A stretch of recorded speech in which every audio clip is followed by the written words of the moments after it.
resulta muy curioso cómo hay gestos cotidianos que, bueno, ejecutamos totalmente en piloto automático, sin medir las consecuencias físicas. Sí, cosas que hacemos sin pensar, claro. Exacto. O sea, entrar en una habitación a oscuras, alargar la mano hacia la pared, pulsar un interruptor y de repente hacer que el espacio se inunde de luz.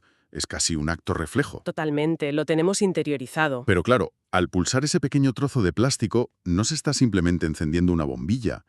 Lo que realmente sucede es que se abren las compuertas de par en par a un flujo masivo de partículas subatómicas. Menuda barbaridad si lo piensas en esos términos. Es que es un torrente, ¿eh? Un torrente que viaja a velocidades que desafían por completo nuestra comprensión cotidiana. Y que, de no ser por un par de milímetros de goma o de PVC que recubren el cable, tendría el potencial de ser absolutamente letal de forma instantánea. Pues esa dicotomía, esa separación entre la extrema cotidianidad y el peligro físico extremo es justo el núcleo de nuestra inmersión de hoy. Sí, porque el material que traemos hoy es telita. Ya ves, nos adentramos en un material de origen que, a ver, bajo una capa de formalidad técnica, esconde una auténtica radiografía de nuestro entorno. Se trata de un manual teórico y práctico diseñado específicamente para la formación de electricistas en instalaciones domésticas. Que no es un libro para pasar el rato, precisamente. Que va, no es un texto divulgativo para nada. Es, digamos, un documento de supervivencia y control. Muestra las entrañas físicas de las paredes de cualquier edificio.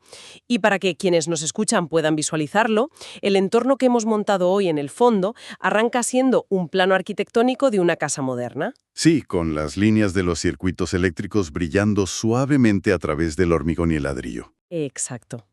Y poco a poco, a medida que descendamos al nivel subatómico, esas líneas se van a transformar en diagramas abstractos, mostrando esas colisiones invisibles que mantienen encendido el mundo. Bueno, la misión de este análisis a fondo es cruzar esa barrera del conocimiento.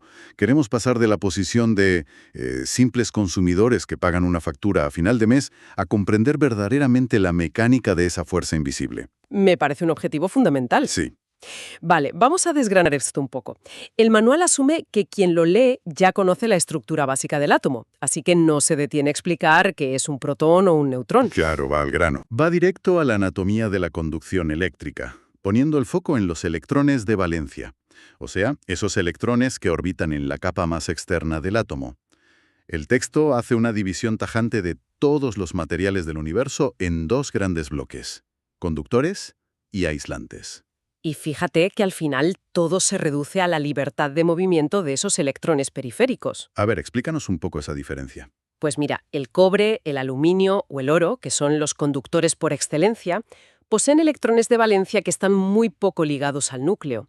Viven en una especie de estado comunal. En la física del estado sólido a esto se le llama el modelo del mar de electrones. Un mar de electrones. Suena hasta poético. Sí, es una buena imagen. Los átomos de cobre comparten sus electrones más externos de forma tan libre que estos flotan entre los núcleos y están listos para desplazarse ante la menor provocación electromagnética. Ajá. Y los aislantes serían lo contrario, supongo. Justo en el extremo opuesto. Los materiales aislantes, como el vidrio, la madera seca o los polímeros plásticos, mantienen a sus electrones sujetos con una fuerza férrea. O sea, no hay espacio para la movilidad. Es decir, que si intentas meter corriente por ahí, no pasa. Eso es. Si se intenta forzar el paso de electrones a través de un plástico, la energía no fluye, sino que se acumula en forma de calor hasta que el material se derrite o arde directamente. Claro. Y para visualizar el comportamiento de estos materiales conductores, la imagen más precisa no es la de una autopista donde los coches viajan libremente de un lado a otro. El manual sugiere algo mucho más parecido a un péndulo de Newton. Ah, el típico juguete de escritorio, ¿verdad? Ese mismo, el de las bolas de acero suspendidas por hilos. Cuando se levanta la bola de un extremo y se deja caer, choca contra las demás. Y la bola que está en el extremo opuesto sale disparada casi instantáneamente, aunque las bolas del medio apenas se hayan movido. Es una analogía perfecta para la electricidad. Sí, porque en un cable de cobre no hace falta que un electrón viaje físicamente desde la central eléctrica hasta el salón de una casa. Un electrón empuja al siguiente y ese al siguiente, propagando la energía a una velocidad cercana a la de la luz. Y lo fascinante de esto es que esa propagación instantánea responde a una ley física fundamental. La naturaleza aborrece el desequilibrio. Totalmente. Los protones tienen carga positiva y los electrones negativa. Cuando se genera artificialmente un exceso de electrones en un punto y un déficit en otro, se crea una tensión. Y ahí es cuando empieza el caos, ¿no? Bueno, el intento de orden, más bien. Los electrones iniciarán ese efecto dominó a través del material conductor para restaurar la neutralidad. Pero ojo, que esta búsqueda del equilibrio no es un concepto moderno en absoluto. El texto recupera un apunte histórico que es esencial. A ver, cuéntanos. La palabra electricidad deriva del latín electrum, que a su vez proviene del griego electron. Y electron significa sencillamente ámbar. Ah, claro, porque los antiguos griegos ya habían observado que al frotar trozos de resina fósil de ámbar con piel de animal, pues el ámbar adquiría la misteriosa propiedad de atraer plumas o briznas de paja. Exacto. No tenían ni idea de que estaban manipulando partículas subatómicas, lógicamente, pero estaban generando un desequilibrio de cargas por pura fricción. ¡Qué locura! Frotando ámbar hace miles de años y ahora tenemos centrales nucleares. Ya ves. Aunque hubo que esperar hasta el siglo XVIII para que científicos como el francés Charles-François de Cisterney-Dufay sistematizaran el fenómeno. Dufay descubrió que existían dos naturalezas distintas en esta fuerza. Las famosas cargas positivas y negativas. Eso es. Observó que frotar vidrio generaba una reacción diferente a la de frotar ámbar o resinas. Sin saberlo, estaba aislando las cargas positivas, donde el material pierde electrones, y las cargas negativas, donde el material los gana. Esa misma dualidad de déficit y exceso es el principio inalterable que hoy hace girar los motores industriales de todo el planeta. Aunque bueno, hay que hacer una aclaración muy importante que el manual subraya antes de adentrarse en la ingeniería pura y dura. Sí, un matiz clave. Comúnmente la gente habla de producir electricidad, lo cual es técnicamente inexacto. La electricidad es una energía secundaria, no es un recurso natural que vayas a extraer a una mina o que recolectes en un campo. Es un vector de transmisión, es solo un intermediario. Totalmente. Para obligar a ese mar de electrones a moverse, hay que gastar otra cosa. Exacto. Para crear ese desequilibrio sostenido se requiere el sacrificio de una energía primaria. Hay que quemar combustibles fósiles para hervir agua y mover una turbina, o aprovechar la energía cinética de un salto de agua en un embalse, o utilizar el impacto de los fotones solares en las placas. O sea, toda la electricidad de nuestras casas es en realidad el fantasma de otra energía que ha sido transformada. Qué buena forma de verlo.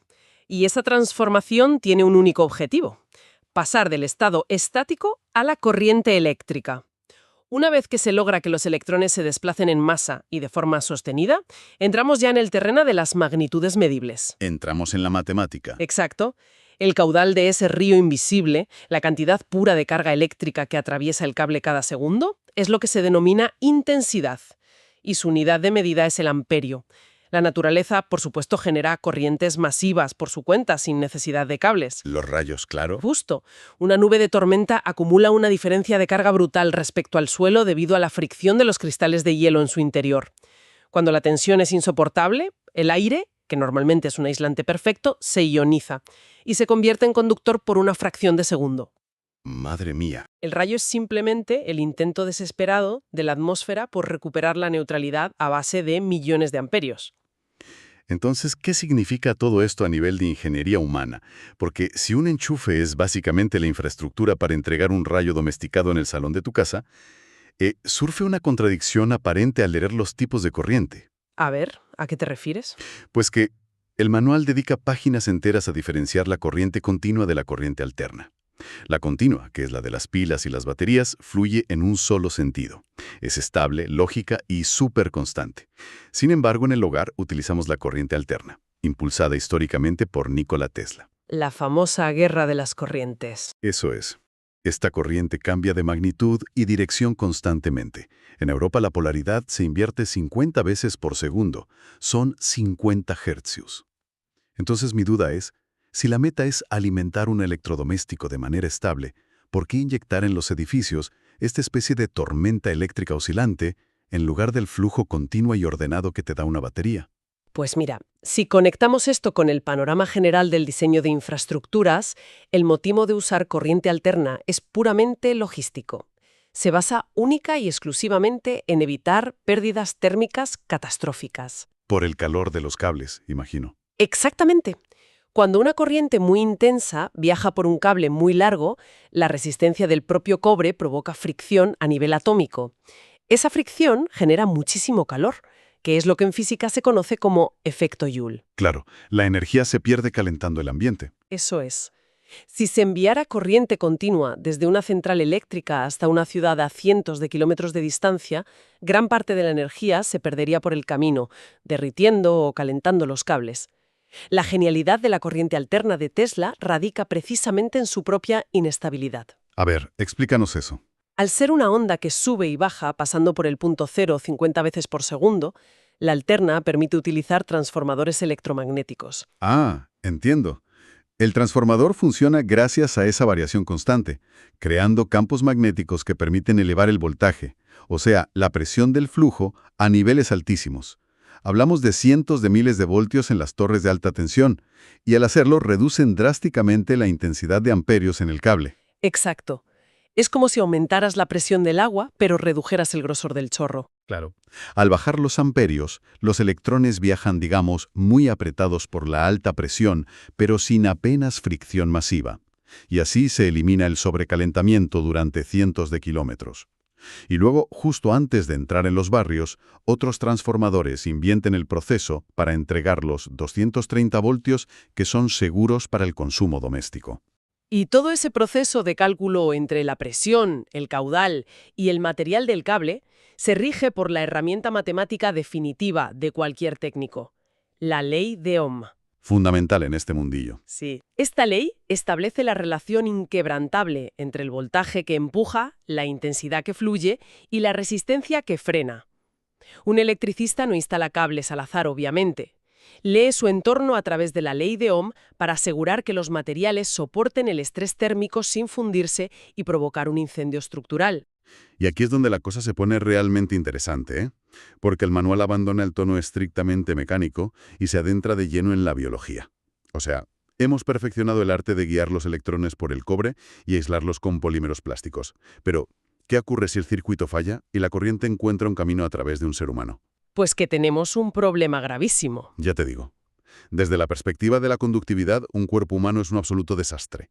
No tiene la eficiencia del metal ni la contención de la goma. Básicamente, somos una estructura compuesta en un alto porcentaje por agua salada, envuelta en una finísima capa de piel. Sí, y esto plantea una pregunta importantísima sobre los mecanismos reales de la electrocución. Porque hay una falsa creencia, muy extendida, de que el peligro letal reside en el voltaje. Claro. Tú lees esos carteles amarillos de peligro alta tensión y asumes que los voltios son los que te matan. Es lo que piensa todo el mundo. Pero el manual es categórico al desmontar este mito. El voltaje es solo la fuerza que empuja. Lo que verdaderamente daña, lo que quema y paraliza los órganos internos es la intensidad. O sea, el número de electrones que atraviesan los tejidos, que se miden miliamperios. Un miliamperio es una milésima de amperio. Es una cantidad minúscula. Minúscula. Y esas cantidades tan pequeñas de corriente pueden ser fatales si logran penetrar la piel. Es que las tablas de umbrales fisiológicos que vienen en la documentación resultan francamente escalofriantes, sobre todo por lo bajos que son los números. Sí, te dejan helada. Fíjate, un flujo de apenas 1 a 3 miliamperios se percibe simplemente como un cosquilleo o un hormigueo molesto en los dedos. Es el umbral de percepción. Sin embargo, al alcanzar la franja de los 10 miliamperios, la situación se vuelve súper crítica. A ese nivel se produce la tetanización muscular. Y el mecanismo detrás de la tetanización es pura interferencia biológica. A ver, el cerebro humano controla el movimiento de los músculos enviando impulsos eléctricos ínfimos a través del sistema nervioso, ¿verdad? Sí, somos bioeléctricos al fin y al cabo. Pues cuando una corriente externa de apenas 10 miliamperios irrumpe en ese sistema, la señal biológica queda totalmente anulada por la magnitud del flujo invasor. Los músculos se contraen de forma violenta y continua. Claro. Te quedas pegado, como se suele decir. Literalmente. Si la persona ha agarrado un cable electrificado con la mano, los músculos flexores de los dedos se bloquean. Es físicamente imposible soltar el cable, porque el cerebro ha perdido la comunicación con el brazo. La persona queda atrapada, sufriendo la descarga hasta que alguien corta el suministro o el cuerpo sufre daños irreparables. ¡Qué horror! Pero es que el verdadero terror, según el texto, no llega hasta los 25 miliamperios. Ahí es donde ocurre un paro respiratorio porque el diafragma y los músculos de los pulmones se congelan por completo. Y la zona de máxima letalidad está entre los 60 y los 75 miliamperios. Ahí ya entramos en un terreno crítico. Sí. A este nivel se desencadena la temida fibrilación ventricular. Y volviendo a la disputa que comentábamos antes entre Tesla y Edison, resulta que la corriente alterna, la que tenemos en absolutamente todos los enchufes de una vivienda, está accidentalmente diseñada para ser el verdugo perfecto del corazón humano. Sí, es una ironía macabra de la ingeniería. Porque es infinitamente más letal la alterna que la continua a estas intensidades tan pero tan bajas. Pues el factor letal, una vez más, es la frecuencia. Esos 50 hercios de los que hablábamos, que son excelentes para que funcionen los transformadores, resultan catastróficos para el nodo sinusal del corazón. El marcapasos natural, digamos. Exacto. El corazón tiene su propio marcapasos que emite señales rítmicas para coordinar el bombeo de sangre. Una corriente que invierte su polaridad 50 veces por segundo interfiere directamente con ese ritmo. Manda señales caóticas de contracción y relajación a una velocidad que el músculo cardíaco sencillamente no puede procesar. Claro, se vuelve loco. Entra en fibrilación. En lugar de bombear, el corazón empieza a temblar o a vibrar inútilmente. La presión sanguínea cae a cero y el cerebro deja de recibir oxígeno en cuestión de segundos. Madre mía. Y con la corriente continua no pasa esto. En cambio, la corriente continua, al no tener esa frecuencia cíclica, requiere intensidades notablemente mayores para lograr ese mismo efecto de desincronización. La continua tiende más a producir un espasmo muscular violento que te escupe, que expulsa a la persona del contacto. Se entiende entonces la gravedad enorme de los contactos eléctricos en casa. Además, el manual distingue muy bien entre contacto bipolar, que implicaría tocar dos cables activos simultáneamente, lo cual es bastante raro que pase por accidente. Sí, tendrías que meter los dos dedos en el enchufe a la vez. Justo. Y luego está el accidente más común, que es el contacto unipolar. Esto sucede cuando tocas un solo cable pelado o, yo qué sé, la carcasa metálica de una lavadora defectuosa. En ese momento, si la persona está descalza o pisando un suelo húmedo, el cuerpo entero proporciona el camino más rápido para que la tensión se libere hacia la tierra. Y por eso las normativas son tan estrictas con esto. Claro, de ahí que exijan la famosa toma de tierra, ese cable verde y amarillo que vemos siempre y que va conectado a unas picas de metal bajo el suelo del edificio. Sirve para ofrecerle a los electrones un atajo de baja resistencia y evitar que, utilicen el cuerpo de un residente como cable.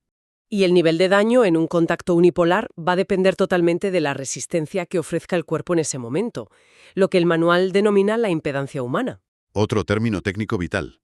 Y para ilustrar esto, nuestro entorno visual de fondo se adapta ahora a esta realidad. Los diagramas atómicos desaparecen y dejan paso a una figura anatómica enorme, mostrando el sistema nervioso y circulatorio. Sí, con esos tonos de advertencia en amarillos y rojos. Eso es. Esos colores trazan el camino de menor resistencia. Entran por una mano, cruzan transversalmente el tórax pasando directo por el corazón, para luego descender por la pierna hasta llegar al suelo. El cuerpo actúa aquí como un circuito en serie que tiene 3 etapas muy claras. Que son la piel de entrada, el interior y la piel de salida, ¿no? Exactamente. La barrera de entrada, que es la epidermis, luego el medio líquido conductor, que son todos nuestros órganos internos y la sangre, y por último la barrera de salida, que vuelve a ser la piel que está en contacto con el suelo o la superficie. Sabiendo todo esto, que basta una fracción minúscula de amperio para detener en seco un corazón humano y que los electrones no emitan sonido, ni tienen olor ni color antes de golpearte, la verdad es que la profesión de electricista parece un juego de azar letal. Desde fuera lo parece, sí. Entonces, para sobrevivir, el técnico debe adquirir una especie de prolongación de sus propios sentidos, una herramienta que pueda traducir toda esa furia electromagnética en datos visuales que pueda comprender. Hablamos del polímetro. O multímetro, sí. El polímetro es literalmente la frontera entre la intuición, que en electricidad suele ser fatal, y la certeza matemática. Es el instrumento capaz de medir, de forma súper versátil, las magnitudes de la ley de Ohm. Mide resistencia, voltajes y corrientes, tanto en alterna como en continua. Y el manual dedica una extensión inusual a desgranar el funcionamiento de esta herramienta, pero hace una distinción metodológica muy particular entre los modernos polímetros digitales con pantalla LCD y los veteranos polímetros analógicos de aguja móvil. A ti te sorprendió mucho esa parte, recuerdo. Es que resulta francamente chocante leer esa sección. Hoy en día, cualquier aficionado, cualquier persona en su casa, puede comprar un polímetro digital que cabe en un bolsillo. Son herramientas dotadas de funciones inteligentes como el autorrango. Que te facilitan la vida enormemente. Claro, Simplemente conectas las puntas de prueba a un circuito y el microprocesador interno decide si está midiendo 12 voltios de una batería de coche o 230 voltios de la red doméstica. La pantalla te muestra el número exacto y ya está. Pero en lugar de abrazar toda esta comodidad, el manual insiste de forma casi obstinada en explicar la mecánica interna del viejo polímetro analógico. Despieza minuciosamente el funcionamiento de su corazón. Exacto, el galvanómetro. Entonces, yo me pregunto, ¿qué sentido tiene obligar a un técnico moderno a estudiar una tecnología de aguja que parece, totalmente obsoleta frente a las pantallas digitales que se autoajustan? Pues mira, la pedagogía del manual esconde una lección de supervivencia frente a la complacencia tecnológica. Es innegable que la pantalla digital ofrece una lectura rapidísima y reduce el error visual, pero el microprocesador crea una falsa sensación de inmunidad en el usuario. Ah, te confías demasiado. Exacto. El texto se centra en el galvanómetro analógico porque obliga al operador a entender las consecuencias físicas de lo que está midiendo en ese momento. Un galvanómetro es, en esencia, una bobina de hilo de cobre extremadamente fino, que está suspendida en medio del campo magnético de un imán permanente. Vale. Al conectar el instrumento a un circuito, una parte de los electrones reales de ese circuito se desvían y pasan físicamente por la pequeña bobina del aparato. Es decir, la corriente crea un campo electromagnético en la bobina que reacciona empujando contra el imán fijo que hay dentro. Cuantos más electrones pasen, más fuerte es el repudio magnético y más lejos es empujada físicamente la aguja indicadora sobre la escala de papel. Lo has descrito a la perfección. O sea, el operario está viendo literalmente la fuerza del circuito en movimiento. Y para que esa lectura sea posible sin alterar drásticamente el circuito que se está comprobando, el polímetro altera su propia resistencia interna dependiendo de lo que se quiera medir. Y ojo, porque aquí radica el peligro crítico que el galvanómetro te enseña a respetar. A ver, esto es vital. Si un polímetro se configura para medir voltaje, que hemos dicho que es la presión entre dos puntos, el instrumento interpone una resistencia interna altísima. Bloquea casi por completo el paso de la corriente y toma solo una muestra minúscula para mover la aguja. El problema, el gran problema, surge cuando se configuran los zócalos, como el COM, para medir intensidad, o sea, para medir amperios. Claro, porque para medir el caudal de corriente real, el polímetro tiene que permitir que el flujo atraviese sus entrañas sin frenarlo. Lógico, si no, no mides el caudal real. Por tanto, cuando ajustas la rueda de selección para medir amperios, la resistencia interna del instrumento baja prácticamente a cero. Se convierte en un conductor puro. Exactamente. Se convierte en un cable más.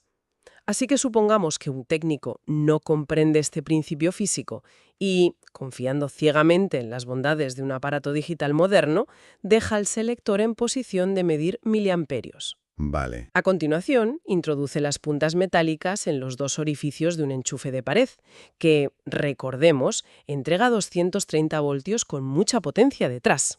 La que se lía. Al tener el polímetro una resistencia interna de casi cero en esa configuración y conectar directamente la fase viva con el retorno, se aplica la ley de Ohm de la peor manera posible. Se genera un cortocircuito absoluto y directo. Madre mía. Miles de amperios intentarán cruzar instantáneamente por los diminutos cables del instrumento. Así es, y el resultado físico es la explosión literal del aparato en las manos del operador, proyectando metralla de plástico, cobre fundido y originando quemaduras por arco eléctrico que pueden ser totalmente incapacitantes. Ahora entiendo por qué son tan pesados con esto en el libro. La insistencia en comprender el equipo analógico sirve para grabar a fuego la regla de oro innegociable de la medición eléctrica. La norma dicta que, antes de cualquier comprobación, la rueda del polímetro debe girarse siempre, hasta la escala de medición más alta posible. Siempre, sin excepción. Si se desconoce lo que se va a medir, se asume el escenario más catastrófico. Y una vez comprobado que el valor es manejable, pues ya se desciende de escala progresivamente para ganar precisión.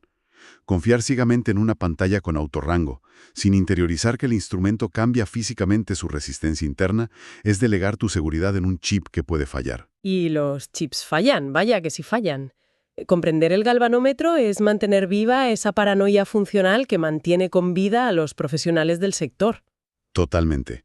El manual demuestra que la comodidad digital nunca, jamás, debe sustituir a la comprensión de la física subyacente. Y bueno, llegados a este punto, yo creo que la arquitectura conceptual que plantea la documentación está completa. Sí, hemos hecho un recorrido bastante exhaustivo. Hemos visto un universo regido por una lógica estricta. Todo comienza ahí abajo, en el microscopio, con átomos buscando el equilibrio a través del intercambio de esos electrones de valencia. Ese desequilibrio, que es forzado por turbinas gigantes en centrales muy lejanas, empuja ondas de energía a través de miles de kilómetros de cobre, lidiando con resistencias y voltajes mediante proporciones matemáticas superprecisas como la ley de Ohm. Y el punto final de todo ese colosal esfuerzo logístico es el humilde interruptor de una vivienda. Es un viaje alucinante. Lo es. Y el mensaje que rezuma cada capítulo de este manual no busca infundir terror, sino erradicar la negligencia. Esta fuerza invisible que es capaz de hervir metales y de detener el corazón humano con intensidades de unos pocos miliamperios, no requiere que se le tenga un miedo paralizante, pero exige un respeto absoluto. Un respeto basado en el conocimiento. Eso es. Y el respeto solo se alcanza cuando se sustituye la ignorancia por el método. Dominar la ley de Ohm, entender por qué la frecuencia alterna es un peligro biológico específico para nosotros y aplicar protocolos estrictos con el polímetro son el escudo real de quienes trabajan a diario con este riesgo invisible. Totalmente de acuerdo. Y de hecho, la información analizada hoy deja sobre la mesa un último concepto fisiológico que, a mí personalmente, me parece que funciona como un ancla fantástica para reflexionar en nuestro día a día. A ver, ¿qué concepto es ese? Se ha establecido claramente que en un contacto eléctrico accidental, la impedancia del cuerpo, o sea, nuestra resistencia, determina la gravedad de la electrocución. Y el componente principal de esa resistencia, la barrera fundamental que frena la entrada masiva de electrones hacia nuestros órganos vitales, es simplemente la capa exterior de la piel humana. Nuestra epidermis es el escudo. Exacto, pero la resistencia de la piel varía de forma extrema dependiendo de su hidratación. Una piel muy seca ofrece miles de ohmios de resistencia protectora. Ajá. ¿Y si está húmeda? Ahí cambia todo. Y esto deja una reflexión muy silenciosa, casi inquietante, sobre nuestra vulnerabilidad cotidiana. Fíjate, si la única línea de defensa real frente a esos 230 voltios que acechan detrás del yeso de nuestras paredes es el nivel de sequedad de la epidermis, ¿hasta qué punto se compromete nuestra vida por gestos tan banales e inadvertidos como sudar copiosamente en una tarde de verano? ¡Ostras! O, por ejemplo, salir de la ducha sin secarse adecuadamente las manos, o simplemente aplicarse una loción hidratante instantes antes de desenchufar un electrodoméstico antiguo. Da escalofríos pensarlo, la verdad. Forma implacable al camino de menor resistencia.